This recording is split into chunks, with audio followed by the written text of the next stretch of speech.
بەپی بڕیار و ڕێنمایەکانی کۆمسیۆنی بەڵای هەڵبژاردنەکان لە عێراق هەڵمەتی بانگەشە بۆ هەڵبژاردننی ئەنجومەنی نوێنەران بە گوڕوتینەوە لە کەرکووک بەردەوامە. بەڕێوەبەری گشتی کۆمسیۆنی بەڵای هەڵبژاردنەکانی عێراقیش لە کەرکووک ڕایدەگەیەنێت داوایان لە هەموو قەوارە سیاسی بەشدار بۆکان کردووە بانگەشەیەکی ئەمنانە لە کەرکووک بەڕێوە ببەن. ئێمە کۆمسیۆنی باڵای هەڵبژاردنەکانی کەرکووک ئێمە ئەبێ هەموو قەوارە سیاسەکان و کاندیدەکان ئەبێ پابند بن بە ڕێنمایەکانی کۆمسیۆنی باڵا ئەبێ التیزامی پێوە بکەن.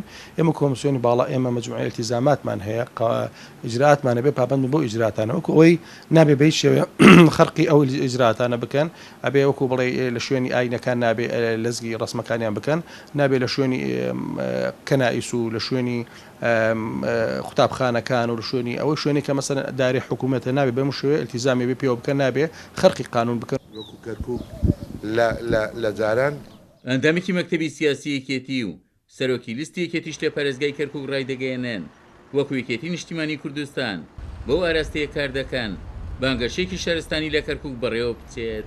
بۆ ئەم خۆناغا زۆر گرنگە بانگەشەی هەڵبژاردن بانگەشەیەکی هێمنانە بێ دوور لە توندوتیژی دوور لە کاری پێچەوانەی ڕێنمایەکانی کۆمیسیۆن بێت. من داوا لە هەموو جەماوەر و خەڵکی کەرکووکەکەم کە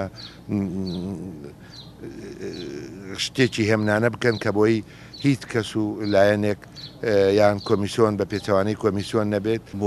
بۆ دانیشتوانی کەرکووک ئەوەیە کە بەو پەڕی هێمنی و ئارامی ڕۆژانی بانگەشی هەڵبژاردن بەسەر دەبین دوور لە هەموو تەشەنوجێک ئێمە تۆمەت ئاراستی هیچ کەسێک ناکەین. قەزیەکە لای ئێمە قەزەی کوردیە بانگەوازی ئێمە کوردایەتیە بانگەوازی ئێمە کەرکووکیانە دەبێت لە پێناو خەڵکی کەرکووک.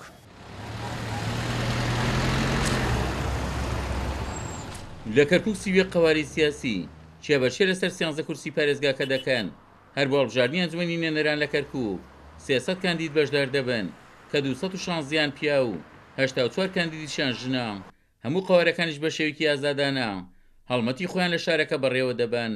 عومەر غەریب، کورسات نیوز، کەرکووک.